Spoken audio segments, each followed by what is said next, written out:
شب معراج کا واقعہ۔ جب نبی اکرم صلی اللہ علیہ وآلہ وسلم نے اللہ تعالیٰ کو دیکھا تو کائنات کیوں رک گئی؟ شب معراج کے آنے سے پہلے یہ واقعہ ضرور سنیں۔ بسم اللہ الرحمن الرحیم۔ واقعہ معراج اللہ تعالیٰ کی قدرت کی نشانیوں میں سے ایک نشانی ہے جو چشم زدن میں بظاہر رونما ہوا، لیکن حقیقت میں اس میں کتنا وقت لگا یہ اللہ تعالیٰ اور اس کے رسول صلی اللہ علیہ وآلہ وسلم بہتر جانتے ہیں۔ اللہ تعالیٰ نے اس واقعے میں اپنے محبوب پیغمبر حضرت محمد صلی اللہ علیہ وآلہ وسلم کو اپنی قدرت کاملہ کا مشاہدہ کرایا۔ واقعہ معراج اعلان نبوت کے 10ویں سال اور مدینہ ہجرت سے 1 سال پہلے مکہ میں پیش آیا۔ ماہ رجب کے 27ویں رات ہے۔ اللہ تعالیٰ فرشتوں سے ارشاد فرماتا ہے، اے فرشتوں، آج کی رات میری تسبیح بیان مت کرو، میری حمد و تقدیس کرنا بند کر دو، آج کی رات میری اطاعت و بندگی چھوڑ دو، اور آج کی رات جنت الفردوس کو لباس اور زیور سے آراستہ کرو، میری فرمانبرداری کا گلا اپنی سر پر باندھ لو۔ اے جبرائیل، میرا پیغام میکائیل کو سنا دو کہ رزق کا پیمانہ ہاتھ سے علیحدہ کر دے۔ اسرافیل سے کہہ دو کہ وہ سور کو کچھ دیر کے لیے موقوف کر دے۔ اسرائیل سے کہہ دو کہ کچھ دیر کے لیے روحوں کو قبض کرنے سے ہاتھ اٹھا لے۔ رضوان سے کہہ دو کہ وہ جنت الفردوس کی درجہ بندی کرے۔ مالک سے کہہ دو کہ دوزخ کو تالا لگا دے۔ خند و برین کی روحوں سے کہہ دو کہ آراستہ اور پیراستہ ہو جائیں، اور جنت کے محلوں کے چھتوں پر صف بستہ کھڑے ہو جائیں، اور جنت کے جو محل ہیں ان کے چھتوں پر اس طرح سے کھڑے ہوں کہ یوں معلوم ہو جیسے سر بستہ کھڑے ہیں۔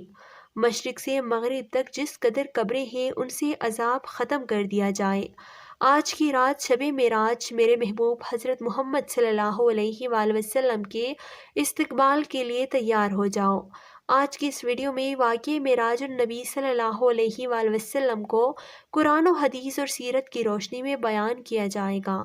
پہلی روایت یہ ہے کہ آپ کعبہ سے متصل شمال میں کھلی جگہ پر مصروف خواب تھے کہ معراج حاصل ہوئی، اور دوسری روایت یہ ہے کہ ان حضرت صلی اللہ علیہ وآلہ وسلم اپنی امزاد بہن ام ہانی کے گھر پر بیداری اور خواب کی درمیانی حالت میں تھے کہ گھر کے چھت شک ہوئی اور حضرت جبرائیل علیہ السلام بعض دوسرے فرشتوں کے ہمراہ تشریف لائے اور آپ کو اٹھا کر لے گئے۔ حضرت جبرائیل علیہ السلام سب سے پہلے آپ کو چاہے زمزم کے پاس لے گئے، سینے مبارک کو چاک کیا، اس میں سے قلب اطہر نکالا، اسے زمزم کے پانی سے دھویا، پھر آپ کے قلب کو ایمان و حکمت سے بھر دیا اور دل دوبارہ اصل جگہ پر رکھ کر سینہ برابر کر دیا۔ حضور صلی اللہ علیہ وآلہ وسلم کے قلب کو انوار الہیہ سے پر کر دیا گیا تاکہ آپ میں اس سفر کے آئندہ مراحل اور مناظر کے استعداد پیدا ہو جائیں۔ شک صدر کے بعد جبرائیل نے حضور صلی اللہ علیہ وآلہ وسلم کی سواری کے لیے براق پیش کیا۔ براق لفظ برق سے ماخوذ ہے۔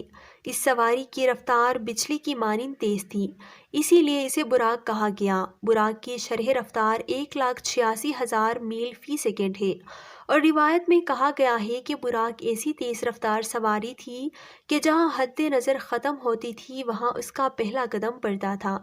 انبیاء اور ملائکہ کے امامت حضور صلی اللہ علیہ وآلہ وسلم براق پر سوار ہو کر بیت المقدس پہنچے اور اس مقام پر اترے جس کو آج کل باب محمد کہا جاتا ہے۔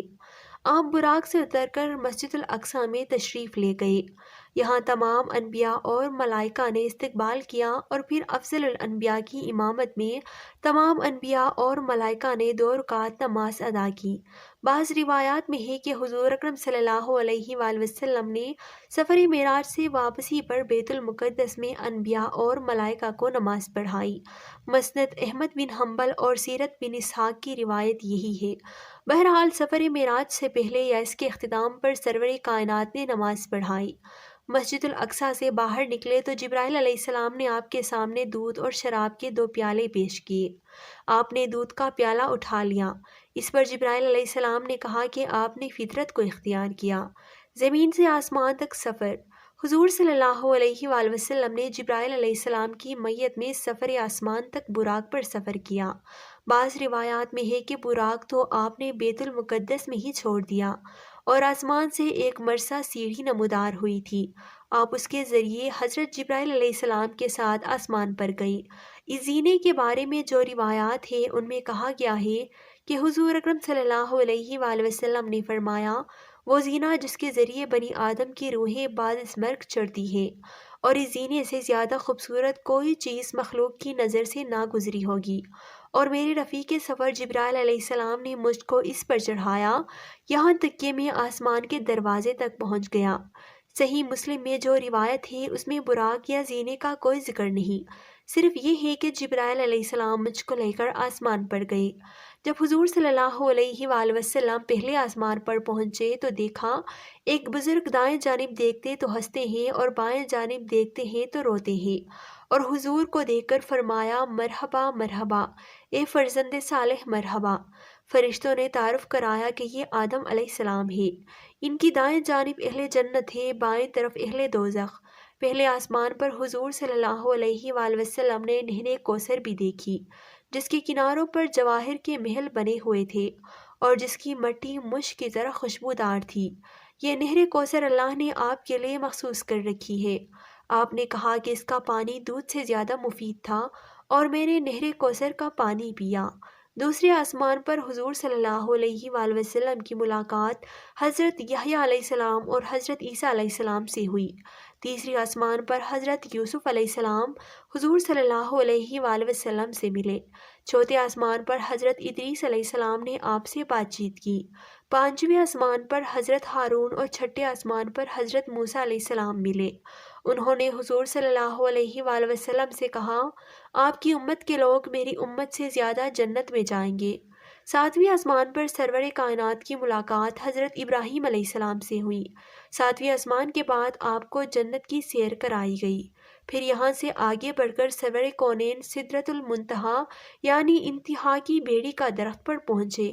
یہاں جبرائیل علیہ السلام اپنی اصلی صورت میں ظاہر ہوئے اور کہا کہ اب اس مقام سے آگے جانا میری طاقت سے باہر ہے، آپ تنہا آگے بڑھیں۔ وہ جب اس درخت پر چھا گیا تو اس کی حیت بدل گئی اور اس میں انوار الہی نے حسن کی وہ شان پیدا کی کہ اس کا بیان کرنا ممکن نہیں۔ یہ درخت فرشتوں کی آخری حد ہے، اس سے آگے وہ جا نہیں سکتے، اس لیے اسے منتہا کہا گیا ہے۔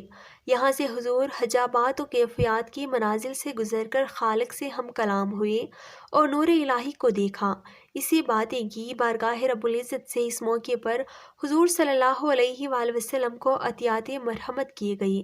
ایک سورۃ البقرہ کی آخری آیتیں جن میں اسلام کے رہنمائی اصول بیان کیے گئے تھے جو اسلامی معاشرے کے لیے ضروری ہیں۔ ساتھ ہی اس میں یہ خوشخبری تھی کہ اب آپ کی ابتدا کا دور ختم ہو گیا، آپ نئے دور اور نئے معاشرے کی بنیاد رکھیں گے۔ دوسری نعمت یہ عطا ہوئی کہ اللہ تعالیٰ نے وعدہ کیا کہ امت محمدیہ کے وہ سب لوگ جو شرک نہیں کریں گے آخر کار بخشے جائیں گے۔ تیسری نعمت نماز پنجگانہ کی فرضیت ہے، جو پہلے تو 50 فرض کی گئی تھی لیکن حضور صلی اللہ علیہ وآلہ وسلم کی درخواست پر 5 کر دیے گئے اور ثواب 50 ہی کا رکھا گیا۔ اور حضرت صلی اللہ علیہ وآلہ وسلم نے معراج سے واپسی کے بعد ہانی سے اس کا تذکرہ فرمایا۔ انہوں نے کہا کہ آپ قریش سے اس کا تذکرہ نہ کریں، وہ مذاق اڑائیں گے۔ حضور اکرم صلی اللہ علیہ وآلہ وسلم نے فرمایا، میں ضرور ان سے یہ تذکرہ کروں گا، میرا رب سچا ہے اور جو کچھ میں نے دیکھا وہ سچا ہے۔ اور جب حضور صلی اللہ علیہ وآلہ وسلم نے معراج کا تذکرہ قریش سے کیا تو وہ ہنسنے لگے اور مذاق کرنے لگے۔ بعض روایات میں کہا گیا ہے کہ کچھ لوگ جو مسلمان ہو گئے تھے مگر ان کا ایمان ابھی پختہ نہیں ہوا تھا، وہ بھی یہ سن کر مرتد ہو گئے۔ حضرت ابوبکر صدیق رضی اللہ تعالیٰ عنہ سے جب کہا گیا کہ دیکھو تمہارے محمد کہہ رہے ہیں کہ وہ رات ہی رات میں بیت المقدس بھی ہو آئے ہیں، تو انہوں نے کہا کہ اگر محمد صلی اللہ علیہ وآلہ وسلم کہتے ہیں تو یہ ٹھیک ہے، میں تو اس سے بھی زیادہ ان پر ایمان رکھتا ہوں کہ فرشتے ان کے پاس آتے ہیں۔ اسی لیے حضرت ابوبکر صدیق رضی اللہ تعالیٰ عنہ کو صدیق کہا گیا۔ مشاہدات معراج کتب احادیث میں بہت سی روایات ملتی ہیں کہ حضور اکرم صلی اللہ علیہ وآلہ وسلم نے معراج کے سفر میں آسمانوں پر حیرت انگیز مناظر دیکھے۔ مثلا رسول اللہ صلی اللہ علیہ وآلہ وسلم نے ایسے لوگوں کو دیکھا جن کے بدن کا گوشت کاٹ کاٹ کر انہیں کھلایا جا رہا تھا، یہ غیبت کرنے والے اور چغل خور تھے۔ پھر ایسے لوگوں کو دیکھا جن کی زبانیں اور ہونٹ کاٹے جا رہے تھے، جب یہ کر چکے تو پھر ویسے ہی ہو جاتے ہیں جیسے پہلے تھے۔ حضور صلی اللہ علیہ وآلہ وسلم کو بتایا گیا یہ آپ کی امت کے وہ خطیب، واعظ اور عالم ہیں جو دوسروں کو لمبی چوڑی نصیحت کرتے تھے مگر خود ان پر عمل نہیں کرتے تھے۔ حضور صلی اللہ علیہ وآلہ وسلم نے ایک جگہ چھوٹا سا پتھر دیکھا جس سے ایک بڑا سا بیل پیدا ہوتا ہے، پھر یہ بیل اس پتھر میں واپس جانا چاہتا ہے مگر جا نہیں سکتا۔ آپ کو بتایا گیا کہ یہ اس شخص کا حال ہے جو بری بات منہ سے نکال کر شرمندہ ہوتا ہے لیکن اس کو واپس لینے پر قدرت نہیں رکھتا۔ حضور صلی اللہ علیہ وآلہ وسلم نے کچھ لوگوں کو سڑا ہوا گوشت کھاتے دیکھا۔ یہ ناجائز دولت کمانے والے افراد تھے۔ سود خوروں کو دیکھا کہ ان کے شگموں میں سانپ پھرے ہوئے ہیں جو باہر سے دکھائی دے رہے ہیں۔ ایک اور روایت میں ہے کہ حضور صلی اللہ علیہ وآلہ وسلم نے سود خور کو اس حال میں دیکھا کہ وہ خون کی ندی میں تیر رہا ہے، ساحل پر پہنچنا چاہتا ہے لیکن لوگ اسے پتھر مارتے ہیں اور وہ پھر وہیں واپس پہنچ جاتا ہے جہاں سے تیرنا شروع کیا تھا، اس طرح خون کی ندی سے باہر نہیں نکل سکتا۔ زناکار عورتوں کو حضور صلی اللہ علیہ وآلہ وسلم نے اس عالم میں دیکھا کہ اپنے پستانوں سے بندھی ہوئی لٹک رہی ہیں۔ یہ سارے مشاہدات جو برائی اور برے لوگوں کے بارے میں تھے۔ معراج شریف سے واپسی کے بعد حضور صلی اللہ علیہ وآلہ وسلم ایک دفعہ پھر بیت المقدس تشریف لے گئے، جہاں پر بنو قریش کے ایک قافلے سے حضور صلی اللہ علیہ وآلہ وسلم کی ملاقات ہوئی۔ یہ قافلہ اپنی گمشدہ اونٹ کی تلاش میں تھا۔ حضور صلی اللہ علیہ وآلہ وسلم نے قافلے والوں سے پانی مانگا، کچھ پانی نوش فرمایا اور بقیہ زمین پر گرایا۔ جب حضور صلی اللہ علیہ وآلہ وسلم نے صبح قریش کو رات والے واقعہ معراج، بیت المقدس اور واپسی میں بنو قریش کے قافلے سے ملاقات اور قافلے والوں سے پانی لے کر پینے کا واقعہ بیان کیا تو کسی نے بھی حضور صلی اللہ علیہ وآلہ وسلم کی باتوں کا یقین نہیں کیا بلکہ مذاق اڑایا۔ ابو جہل جو حضرت صلی اللہ علیہ وآلہ وسلم کے سخت دشمن تھے، حضور صلی اللہ علیہ وآلہ وسلم سے بیت المقدس کے بارے میں دریافت کیا کہ بیت المقدس میں کتنے ستون، فانوس اور محراب ہیں۔ اس وقت جبرائیل علیہ السلام تشریف لائے اور بیت المقدس کی ایک تصویر حضور صلی اللہ علیہ وآلہ وسلم کے سامنے رکھی، جس کو دیکھ کر حضور صلی اللہ علیہ وآلہ وسلم نے ابو جہل کے سوالات کے جوابات دیے۔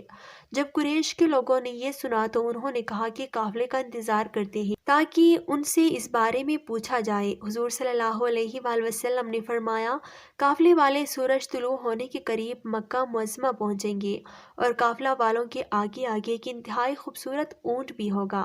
جب صبح ہو گئی، ہر کوئی بے چینی سے قافلے کا انتظار کرنے لگا۔ سورج تو طلوع ہو چکا لیکن قافلہ ابھی تک نہیں پہنچا تھا۔ جیسے ہی کسی نے یہ بات کہی اس وقت قافلہ نمودار ہوا۔ قافلے کے آگے آگے ویسے ہی خوبصورت اونٹ تھا جس کے بارے میں ان حضرت صلی اللہ علیہ وآلہ وسلم نے بتایا تھا۔ اللہ تعالی ہمیں ان باتوں پر عمل کرنے کی اور بہترین زندگی گزارنے کی توفیق عطا فرمائے اور ہمارا خاتمہ ایمان پر کرے، آمین۔